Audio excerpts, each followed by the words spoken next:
El 2 de noviembre de 1994, Elías Delgado, agente de seguridad interna asignado a la oficina de Milwaukee, no volvió a su casa. Había salido del edificio central poco después de las 5 de la tarde, como en cualquier otro día de trabajo. Su automóvil fue hallado a la mañana siguiente en un estacionamiento del centro comercial Ridgeview. Las llaves seguían en el contacto. Una taza de café aún caliente reposaba en el portavasos. No había signos de forcejeo ni indicios de alteración en la escena. Todo parecía congelado en una rutina interrumpida. Las autoridades locales iniciaron la investigación de manera protocolaria. No encontraron pistas inmediatas y, en ausencia de antecedentes de violencia o amenazas, el caso se archivó como una desaparición voluntaria. Pero 2 días después, el asunto fue elevado a nivel federal. La designación no fue pública, pero internamente se reconocía el perfil sensible de Delgado. Llevaba 3 meses revisando una serie de desapariciones en albergues para migrantes del estado. La investigación fue asignada a la agente Sarah Blake, conocida por su estilo meticuloso y carácter imperturbable. Blake no era del tipo que expresara emociones ni teorías sin fundamento. Se sumergió en los archivos de Delgado y detectó un patrón inquietante. Varios casos de menores no acompañados que ingresaban en centros de asistencia y que luego, súbitamente, dejaban de aparecer en los registros. No había denuncias formales ni cuerpos, solo vacíos administrativos. Delgado había estado rastreando esos huecos. Su última nota registrada era críptica. Una dirección en el condado de Brown y un nombre: Ines Hart, directora regional de un fondo caritativo llamado Luz del Este. No había pruebas, pero sí una sensación de algo cuidadosamente encubierto. Delgado parecía convencido de que había una red operando detrás de una fachada de ayuda humanitaria.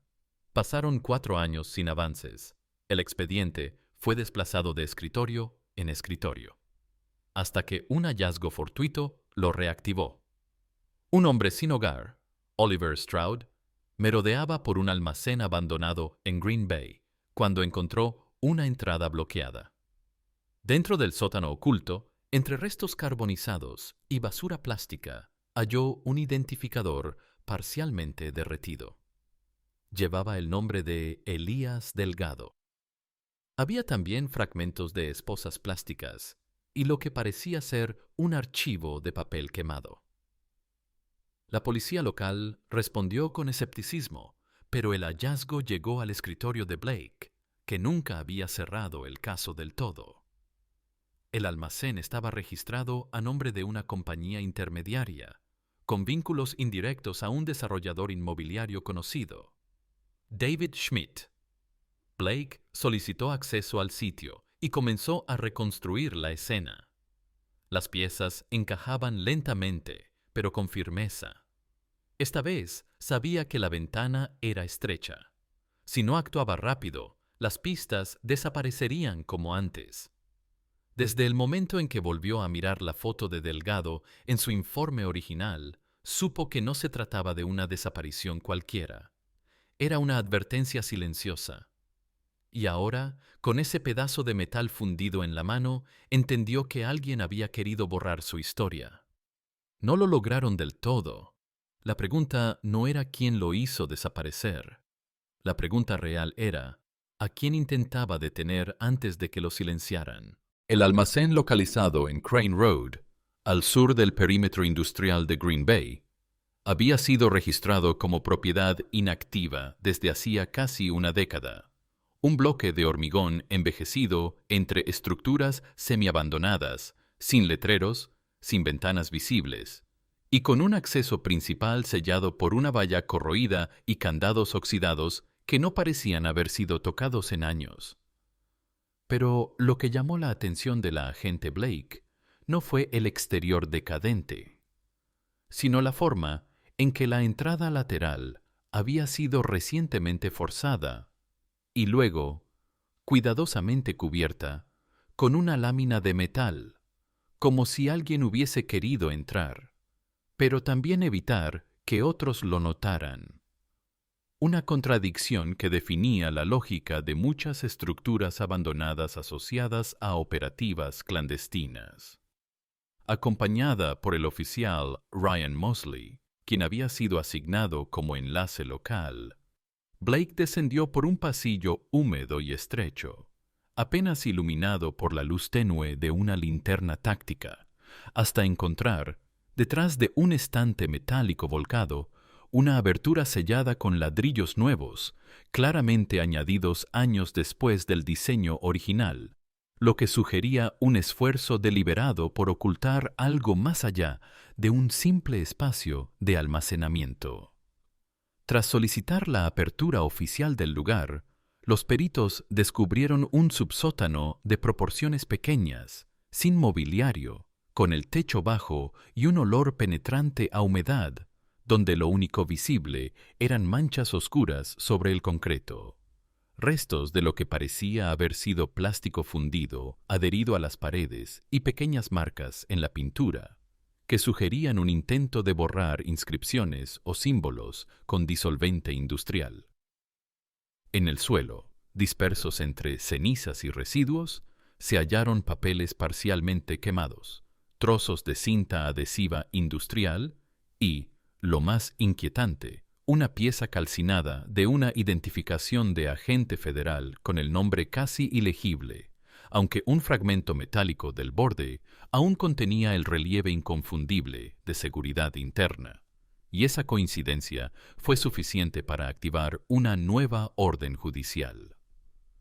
La propiedad, según registros del condado, pertenecía a una empresa llamada Central Logistics Group, constituida 5 años atrás en el estado de Delaware,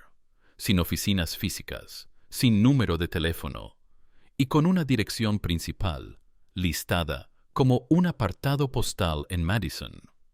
lo que de inmediato encendió las alarmas de la agente Blake, acostumbrada a rastrear compañías ficticias empleadas como pantallas legales en operaciones encubiertas. El dato más relevante emergió del nombre asociado como firmante del contrato de arrendamiento. David Schmidt, un empresario local conocido por sus inversiones en desarrollos urbanos, quien había adquirido el complejo completo de bodegas tras una subasta fiscal sin mayor interés público, y que aseguraba no haber inspeccionado todos los espacios interiores por tratarse, según sus palabras, de una propiedad secundaria en desuso, vigilada solamente por una empresa de seguridad privada. La revisión de los documentos de arrendamiento mostró un detalle aún más desconcertante.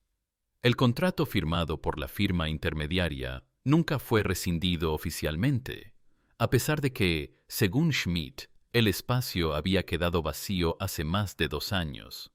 una incongruencia que empujó a Blake a investigar con mayor profundidad la identidad de los representantes legales de la empresa arrendataria, encontrando que el nombre de contacto, Thomas Virelli, no existía en ninguna base de datos nacional, ni como ciudadano, ni como contribuyente, ni como empleado registrado. Para la agente, esto ya no se trataba de una simple omisión administrativa, sino de una estructura diseñada para operar con precisión en los márgenes de la legalidad,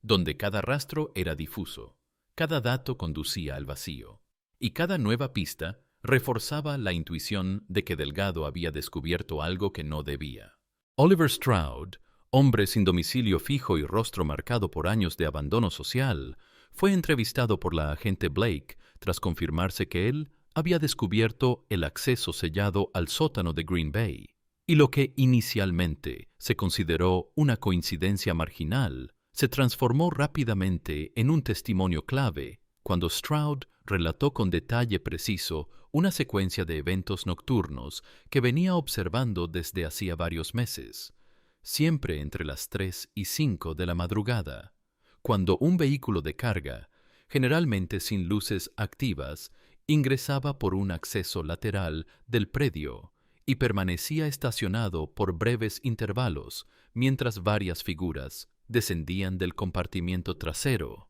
figuras que describió como personas jóvenes, generalmente delgadas y acompañadas por adultos vestidos de forma uniforme, sin insignias ni identificaciones visibles, y cuya presencia resultaba tan sistemática como silenciosa, ya que ninguno de ellos pronunciaba palabras, ni realizaba acciones perceptibles más allá del ingreso directo al edificio por una puerta trasera que luego se cerraba desde dentro con un mecanismo de seguridad interna, lo que alimentó en la mente del testigo la sensación constante de una operación cuidadosamente sincronizada y con un propósito no revelado.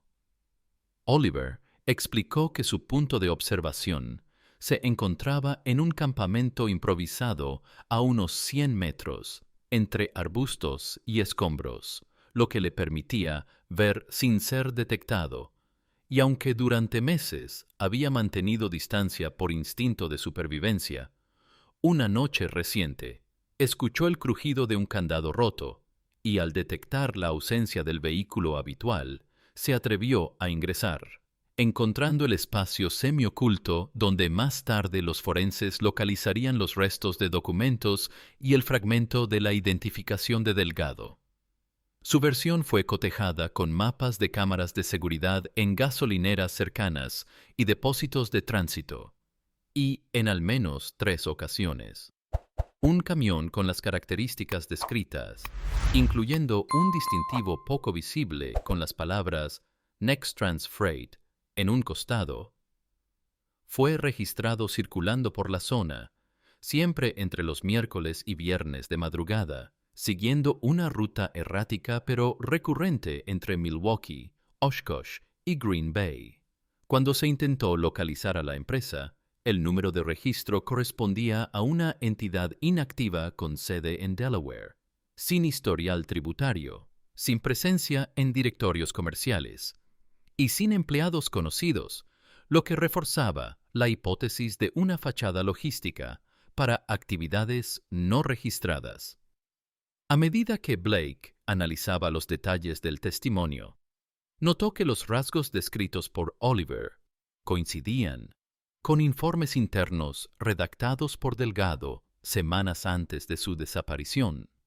en los que mencionaba un posible patrón de movimientos no registrados de personas desde centros de asistencia hacia otras instalaciones sin documentación clara. Y aunque los informes carecían de pruebas concluyentes, el paralelismo era lo suficientemente preciso como para sugerir que Delgado había logrado identificar el punto de convergencia de una red que operaba en las sombras del sistema legal. El relato de Oliver, aunque proveniente de alguien sin vínculos formales ni credibilidad institucional, fue considerado por Blake como un indicio genuino en un contexto donde las evidencias duras escaseaban y las estructuras visibles parecían diseñadas para disuadir la indagación, por lo que decidió profundizar la línea de investigación dirigiéndose al punto común de los informes. Una organización llamada Luz del Este, que figuraba como intermediaria en varios procesos de acogida y reubicación de menores indocumentados, pero cuyos datos administrativos contenían inconsistencias persistentes,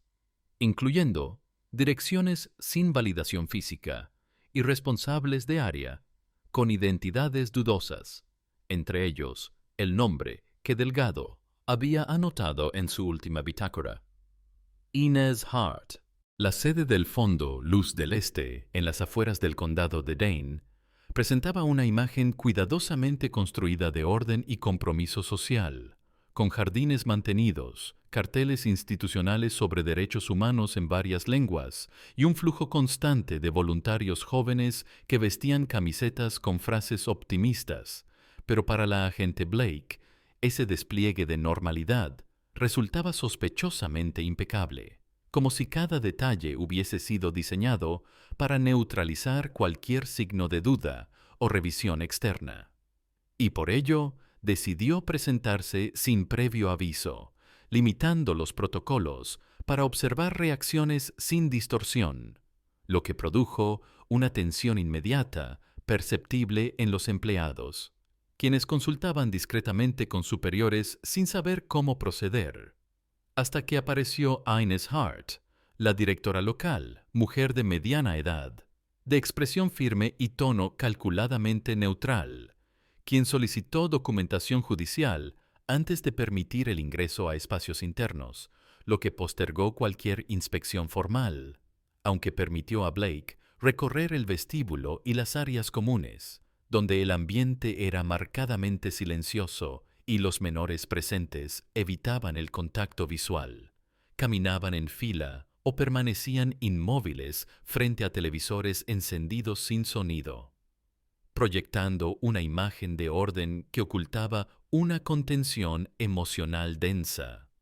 Durante esa breve permanencia, una joven llamada Elisa, encargada de repartir refrigerios, atrajo la atención de Blake por sus movimientos contenidos, su mirada baja y una visible tensión corporal cada vez que cruzaba frente a un adulto uniformado, lo que indicaba, para una observadora entrenada, la existencia de miedo instaurado más allá del respeto institucional. Y aunque no pudo intercambiar palabras con ella, Blake dejó discretamente una tarjeta de contacto dentro del vaso que la joven le había entregado.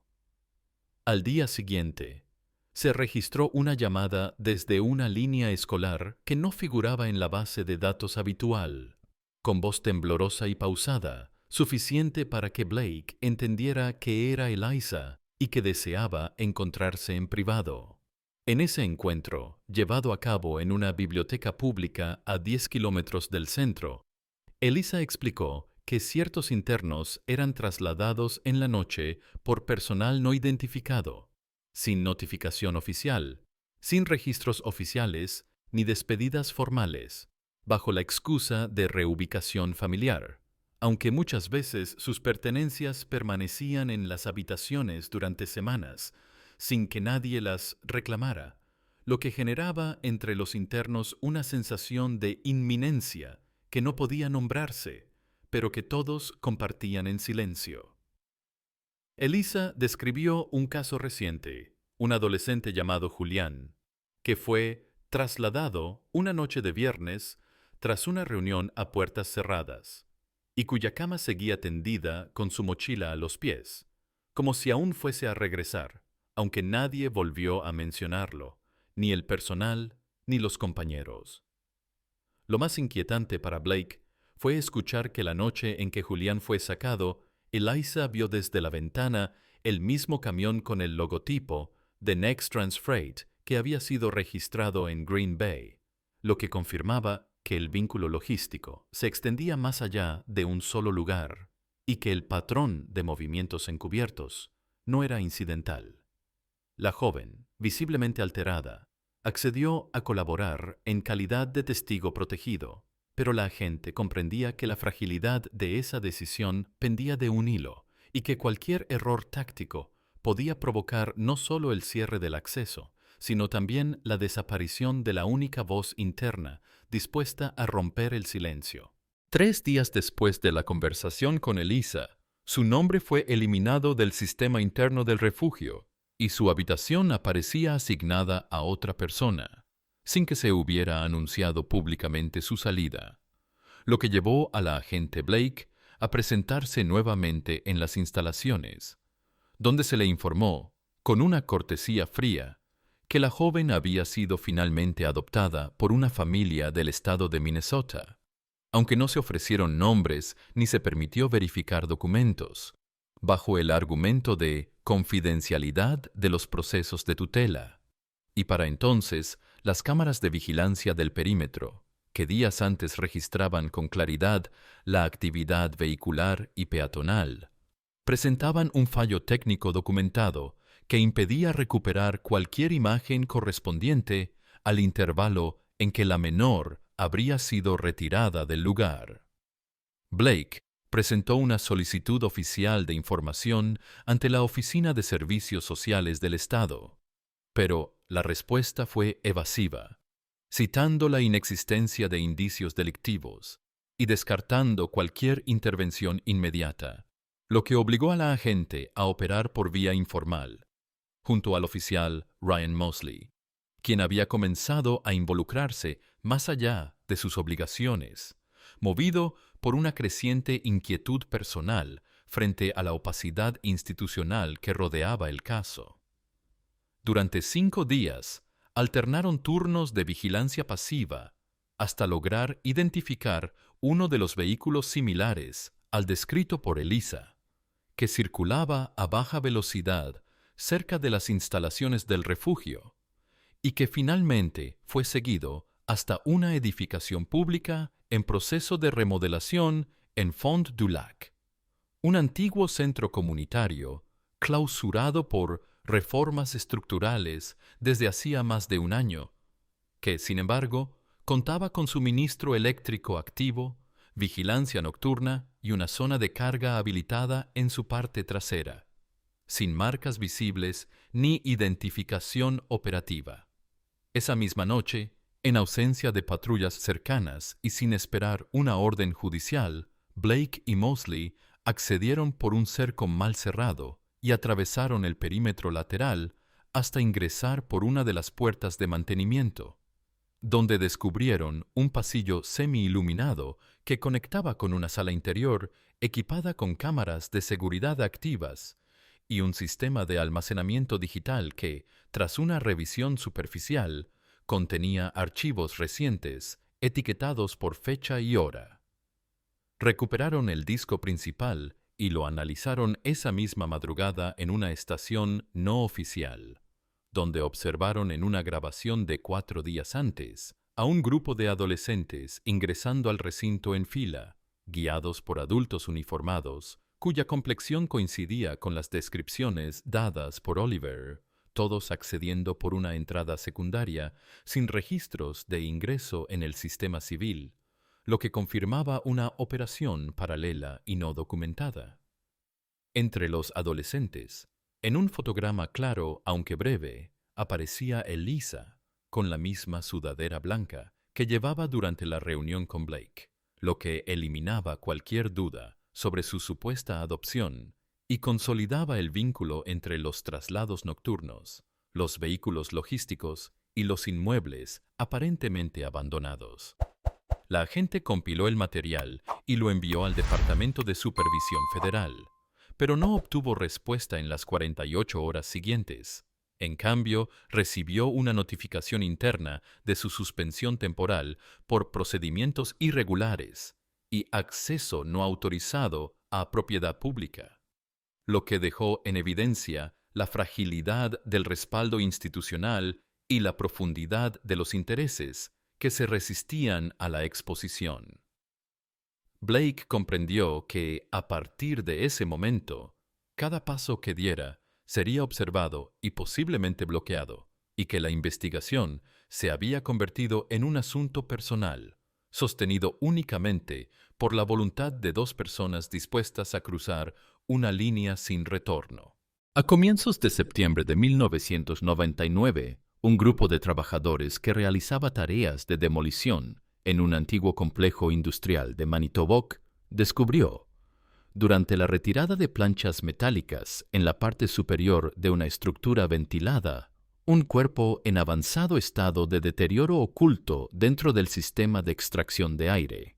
lo que obligó a suspender las obras y activar un protocolo forense de intervención inmediata. Y aunque la escena fue inicialmente tratada como un hallazgo aislado sin conexión con investigaciones abiertas, un detalle menor cambió el rumbo del análisis. En la muñeca derecha del cadáver, aún visible entre los pliegues de la ropa descompuesta, se halló una pulsera con inscripción parcial asociada a personal del gobierno, lo que activó una revisión oficial del hallazgo, lo que generó una alerta interna que por vía no oficial llegó hasta la agente Blake, quien, A pesar de estar suspendida, se trasladó al lugar con autorización informal del forense local, con quien había trabajado en casos previos, y al revisar el informe preliminar, confirmó que, más allá del estado físico del cuerpo, los elementos encontrados coincidían con registros oficiales de una persona desaparecida tiempo atrás, hecho que posteriormente fue ratificado por una prueba de ADN gestionada de forma confidencial por el Laboratorio Federal de St. Paul, donde las muestras fueron cruzadas con registros antiguos del personal activo en 1994. Y aunque no hubo un comunicado público, el archivo interno fue actualizado, cerrando oficialmente la búsqueda del agente como caso resuelto por fallecimiento en contexto no determinado. El análisis toxicológico no reveló presencia de sustancias externas, pero el informe anatómico médico describía signos de deterioro físico compatibles con una estancia prolongada en condiciones limitadas, lo que sugería un confinamiento prolongado en condiciones restrictivas. Aunque ninguna de las observaciones fue presentada como indicio de delito, limitándose a describir un proceso degenerativo por falta de acceso a recursos vitales. Fórmula ambigua que Blake interpretó como una maniobra para evitar calificaciones legales más contundentes. El recinto donde se encontró el cuerpo había sido parte de un sistema de almacenamiento adquirido por la misma empresa que figuraba en el contrato del almacén de Green Bay, y aunque la propiedad había cambiado de razón social tras una supuesta renovación estructural en 1997, los documentos registrales confirmaban que el firmante de la transacción era nuevamente David Schmidt, esta vez actuando como representante de una fundación recién creada para gestión de espacios comunitarios para poblaciones vulnerables, lo que vinculaba directamente la trayectoria del empresario con múltiples inmuebles asociados a irregularidades documentales y patrones de uso opacos. Blake solicitó formalmente la reapertura del caso Delgado bajo nueva tipificación, alegando encubrimiento de actividades criminales, pero no recibió respuesta ni por escrito ni por vía interna. Y durante los días siguientes observó cómo varios correos electrónicos que había enviado desde su cuenta institucional aparecían como no entregados, mientras que los archivos compartidos con colegas eran eliminados automáticamente del sistema compartido. Las empresas mencionadas, tanto la de transporte como las intermediarias, habían sido reestructuradas legalmente en los últimos 6 meses, figurando ahora con otros nombres, sedes en otros estados y nuevos responsables legales, y las personas que Blake había intentado localizar para entrevistas, empleados del refugio, antiguos voluntarios, ex trabajadores administrativos, no respondían a llamadas ni correos, y en algunos casos sus direcciones electrónicas aparecían como desactivadas, lo que aumentaba la sensación de que todo estaba siendo desmantelado por capas, sin dejar cabos visibles. Lo único tangible era el cuerpo, un registro irrefutable que cerraba una etapa sin ofrecer respuestas, y en la mente de Blake se consolidaba la certeza de que Delgado había descubierto demasiado tarde que algunas redes no operaban al margen del sistema, sino desde dentro, protegidas por la burocracia, la legalidad flexible y una estructura diseñada no para fallar, sino para no ser vista. Tras la confirmación de la identidad del cuerpo hallado en Manitowoc, la agente Blake elevó una solicitud formal para la apertura de una causa penal bajo cargos de negligencia institucional y posible desaparición forzada, pero ningún fiscal aceptó el expediente, amparándose en prescripciones técnicas, ausencia de indicios directos y falta de jurisdicción consolidada, lo que marcó un punto de inflexión no solo en la investigación, sino también en la percepción de la gente respecto al sistema al que había servido por más de una década, ya que incluso los elementos considerados como pruebas, como las grabaciones de seguridad, los testimonios recogidos y los documentos firmados por personas ficticias, fueron catalogados como no procesables, debido a inconsistencias formales que anulaban su valor probatorio, dejando así en evidencia una estructura judicial incapaz o no dispuesta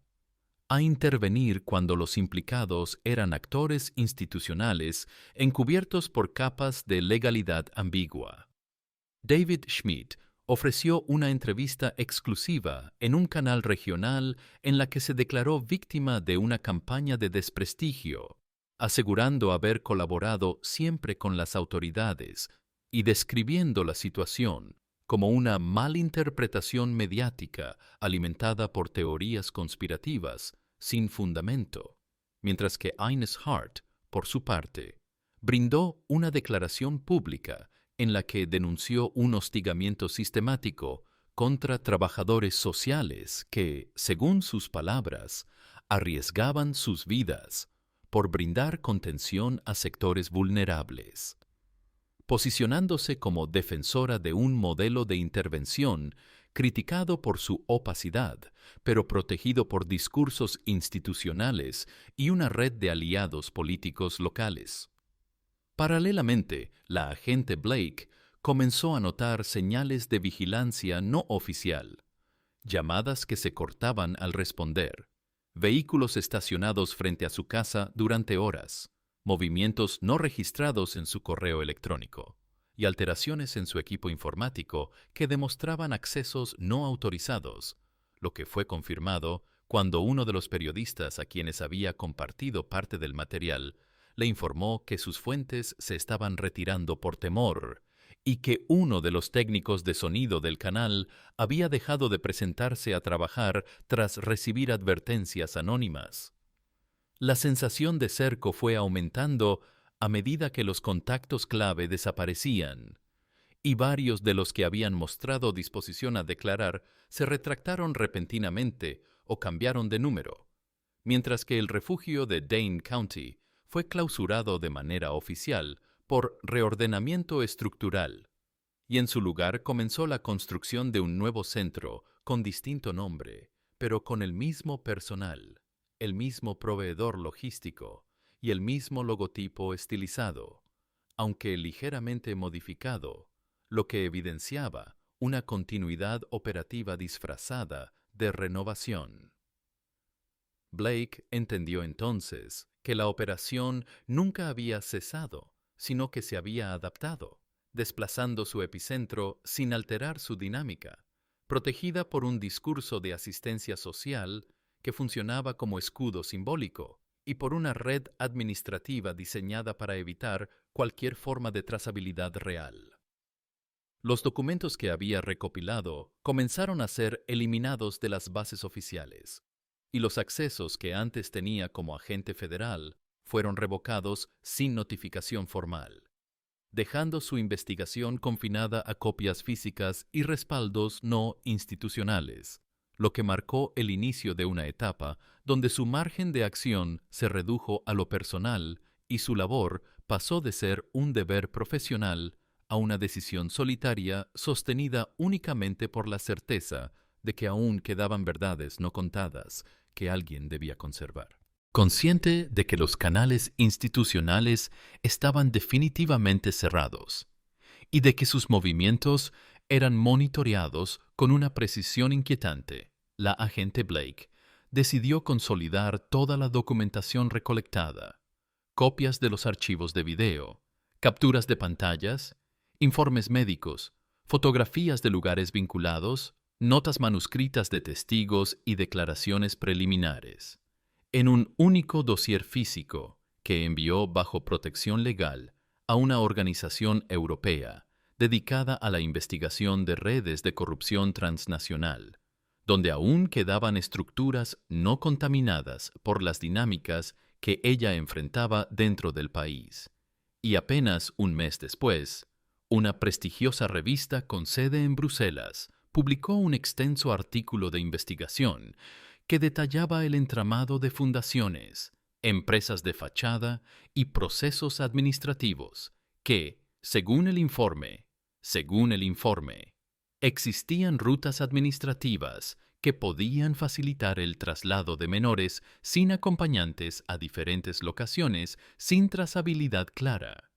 Todo bajo el amparo de organizaciones benéficas registradas, financiadas con recursos públicos y legitimadas por campañas mediáticas de inclusión y solidaridad, lo que generó una ola de comentarios en foros especializados y círculos de derechos humanos. Pero fue prácticamente ignorado por los medios estadounidenses, que no replicaron la historia ni abrieron debates al respecto, como si la información publicada no tuviera relevancia en el contexto local. A las 24 horas de la publicación, Blake recibió un mensaje anónimo en su teléfono personal que decía simplemente: «Estás bajo observación». Y esa misma semana, sus cuentas bancarias fueron bloqueadas de manera preventiva por irregularidades contables, lo que coincidió con su despido oficial por violación de protocolos operativos y uso indebido de recursos federales, clausurando su carrera de forma abrupta y dejándola sin acceso a seguros ni indemnización. Mientras los archivos electrónicos que había intentado proteger en servidores externos comenzaron a presentar fallos de sincronización, lo que la llevó a refugiarse en una red bancaria secundaria, donde alquiló una caja de seguridad para guardar las copias originales de los documentos más sensibles, junto con una lista codificada de los nombres vinculados directa o indirectamente al caso, no con la esperanza de justicia inmediata, sino para preservar una memoria que, intuía, pronto sería reescrita por quienes tenían el poder de definir qué debía recordarse y qué debía desaparecer. A pesar del cerco, decidió no quedarse inmóvil y comenzó a contactar, uno por uno, a los familiares de los menores cuyos nombres aparecían en los registros desaparecidos, encontrando casi siempre puertas cerradas, números inactivos o respuestas evasivas, hasta que logró llegar a una mujer en Nuevo México, registrada como madre biológica de Elisa, quien aceptó reunirse pero se negó a hablar en detalle, afirmando únicamente que había recibido una llamada extraña días antes de la desaparición de su hija, y que desde entonces no respondía a números desconocidos ni abría correspondencia sin remitente claro, lo que evidenciaba un nivel de intimidación previamente desconocido para Blake, quien comprendió que la estrategia de silenciar no se basaba en la fuerza, sino en el desgaste, el aislamiento y la siembra meticulosa del miedo. Con su nombre incluido en una lista interna de funcionarios no recomendables y con su reputación deteriorada por filtraciones selectivas en medios locales, Blake se trasladó a un remolque en el norte de Iowa, donde continuó digitalizando los materiales restantes y enviando copias cifradas a contactos internacionales, sin esperar respuestas, pero con la convicción de que, si en algún momento el cerco institucional se quebraba, debía existir al menos una versión auténtica de los hechos, una que no hubiera sido editada por intereses ajenos al bien común. 6 meses después de la publicación internacional, el caso había desaparecido por completo del radar público, y lo que en algún momento pareció el inicio de un proceso de rendición de cuentas terminó disolviéndose en una secuencia de gestos simbólicos que no alteraron la estructura central, ya que el Fondo Luz del Este fue oficialmente fusionado con otra organización de alcance regional y reconfigurado bajo un nuevo nombre, acompañado de una campaña institucional sobre innovación social y resiliencia comunitaria, que no solo desvió la atención mediática, sino que permitió consolidar una narrativa de continuidad progresista en lugar de rendición de cuentas, mientras David Schmidt inauguraba una nueva sede en Missouri, dedicada a la rehabilitación psicosocial de víctimas de tráfico humano, financiada por una alianza público-privada que recibió premios por su impacto social, aunque los documentos contables permanecían cerrados al escrutinio independiente, lo que alimentaba las sospechas entre círculos críticos, pero no generaba acciones concretas por parte de los entes reguladores. Ines Hart, por su parte, fue designada como directora nacional del área de adaptación ética en menores migrantes y comenzó a aparecer en paneles internacionales junto a representantes de agencias multilaterales, donde era presentada como modelo de gestión humanitaria. Mientras el refugio anteriormente ubicado en el condado de Dane era reemplazado por un moderno complejo con cámaras de seguridad nuevas, un reglamento operativo aún más restrictivo y un equipo directivo sin alteraciones visibles, lo que confirmaba que la transformación no era estructural, sino simplemente cosmética. En paralelo, Ryan Mosley, quien había sido uno de los pocos aliados internos de Blake, comenzó a mostrar signos de fatiga institucional, solicitando su traslado a un distrito menos expuesto y reduciendo progresivamente el contacto, hasta que en una breve llamada confesó que su familia había recibido amenazas veladas y que ya no podía sostener el riesgo, lo que dejó a Blake completamente aislada, sin conexiones operativas, sin apoyo legal y con su nombre circulando en bases internas como un perfil de alta conflictividad,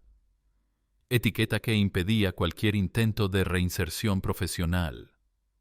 La mayoría de los medios que en algún momento habían mostrado interés en el caso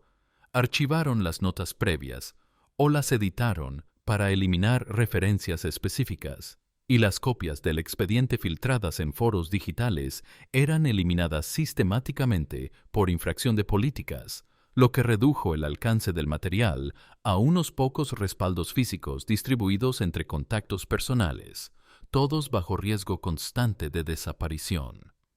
Blake, ahora viviendo en un remolque alquilado a las afueras de Decorah, subsistía con ahorros personales y vendía artículos de segunda mano por Internet para mantenerse en la superficie, mientras seguía cruzando nombres, fechas y direcciones en una libreta que actualizaba diariamente, no por esperanza de justicia, sino por la necesidad compulsiva de registrar lo que otros se esforzaban en borrar. Su salud comenzó a deteriorarse gradualmente y evitaba consultas médicas por temor a dejar rastros administrativos, convencida de que cada movimiento podía ser interpretado, rastreado y neutralizado. Y aunque aún recibía ocasionalmente mensajes anónimos con frases ambiguas, su buzón permanecía vacío. Sus redes personales se habían reducido a un par de contactos cifrados, y la sensación de haber sido borrada del tejido institucional era cada vez más tangible, hasta el punto en que incluso los activistas con los que había colaborado comenzaron a tomar distancia, conscientes de que su nombre no solo no abría puertas, sino que generaba sospechas. En ese contexto de creciente invisibilidad, la figura de Elías Delgado no era más que una línea en un registro cerrado, un expediente sellado que nadie pedía revisar, y cuya verdad sobrevivía únicamente en las anotaciones dispersas de una mujer que ya no luchaba por exponer un sistema, sino por no olvidar que alguna vez alguien lo intentó. La noche del 31 de diciembre, cuando la mayoría de los hogares del país contaban los últimos minutos del año entre luces y rituales familiares, Sarah Blake encontró un sobre sin remitente en el buzón metálico que colgaba torcido de la verja oxidada de su remolque, un objeto simple, sin marcas evidentes, sellado con cinta transparente y sin más indicios que su propio peso. Y aunque su primer impulso fue descartarlo como una amenaza más, algo en la textura del papel, quizá su pulcritud o el modo en que había sido doblado, la hizo abrirlo con una mezcla de prevención y curiosidad contenida. descubriendo en su interior una sola fotografía impresa en papel mate, con bordes blancos y sin anotaciones, donde se veía a una joven de cabello recogido y expresión neutra sosteniendo una pizarra de cartón, con letras escritas a mano que decían simplemente «Sigo viva», sin fecha, sin lugar reconocible, sin rastro técnico que permitiera autenticar el origen, pero con un rostro que, aunque más maduro y marcado por el tiempo, correspondía sin margen de duda a Elisa, la menor desaparecida del refugio de Dane y única testigo directa que había accedido a romper el silencio. La agente, que ya no ejercía ni portaba credenciales oficiales, pasó horas observando la imagen sin lograr determinar si se trataba de una señal auténtica, un intento de contacto, un acto de manipulación o simplemente una advertencia camuflada bajo la ilusión de esperanza. Y al amanecer, tras una larga pausa frente a la estufa de gas, decidió quemar el contenido, no por temor ni como acto simbólico de renuncia, sino como forma de proteger lo que aún no podía explicar, convencida de que cualquier registro adicional sería interceptado o distorsionado, como había ocurrido con los documentos, los archivos digitales, los testimonios y hasta las versiones oficiales del caso Delgado. En los días siguientes, no recibió nuevos mensajes, ni llamadas extrañas, ni movimientos inusuales cerca del terreno donde vivía. Y esa aparente calma, lejos de traer alivio, instaló una sensación de espera indefinida, como si su existencia se hubiese desplazado hacia un margen donde el tiempo transcurría pero ya no importaba. Un estado de vigilia pasiva en el que lo único que conservaba era su cuaderno de notas, ahora casi completo, con listas manuscritas que cruzaban nombres, fechas, coordenadas y observaciones sueltas, un mapa de conexiones que nadie más leería, pero que para ella funcionaba como un antídoto contra el olvido. Había dejado de hacer copias, de enviar correos cifrados o consultar a contactos extranjeros, entendiendo que la red que había enfrentado no se sostenía sobre la ilegalidad, sino sobre una legalidad construida a medida, legitimada por organismos, premiada por fundaciones y resguardada por una estructura demasiado vasta para ser desenmascarada desde una sola trinchera. Y lo que más le dolía no era haber fracasado, sino haber confirmado que incluso la verdad, cuando no conviene, puede volverse invisible. Su salud, deteriorada por años de insomnio, ansiedad y aislamiento, ya no le permitía concentrarse durante largas horas, y cada noche, antes de dormir, repasaba mentalmente los nombres registrados en su libreta, como forma de mantener presente aquello que otros habían olvidado, como si de alguna forma, al nombrarlos, les devolviera un fragmento de existencia que el sistema se había empeñado en borrar. Ya no esperaba justicia, ni redención, ni una apertura tardía del caso. Lo único que mantenía en pie era la certeza íntima de que había visto lo que otros se negaban a mirar, y que en esa mirada persistía una forma mínima, pero irrenunciable, de resistencia. Gracias por ver esta historia. Explora complejos dilemas morales, el peso del pasado y las consecuencias de ocultar la verdad. Esta trama invita a reflexionar sobre el poder de la elección y la responsabilidad por nuestras acciones. El propósito de esta historia es invitar a la reflexión sobre cuestiones morales y éticas, y no justificar ni aprobar las acciones de los personajes. No apoyamos ni justificamos las acciones del protagonista, en particular, sus intentos de ocultar la verdad y evadir la responsabilidad. Por el contrario, la historia muestra cómo las malas decisiones pueden tener consecuencias devastadoras y resalta la importancia de la honestidad, la responsabilidad y el arrepentimiento. Invitamos a los espectadores a no imitar una acción destructiva o ilegal descrita en la historia en sí. Usted, o alguien cercano, se encuentra en una situación moral o vital difícil, no duden en buscar ayuda de profesionales o de organizaciones de apoyo. Recuerden, la verdad y la responsabilidad siempre son la mejor elección.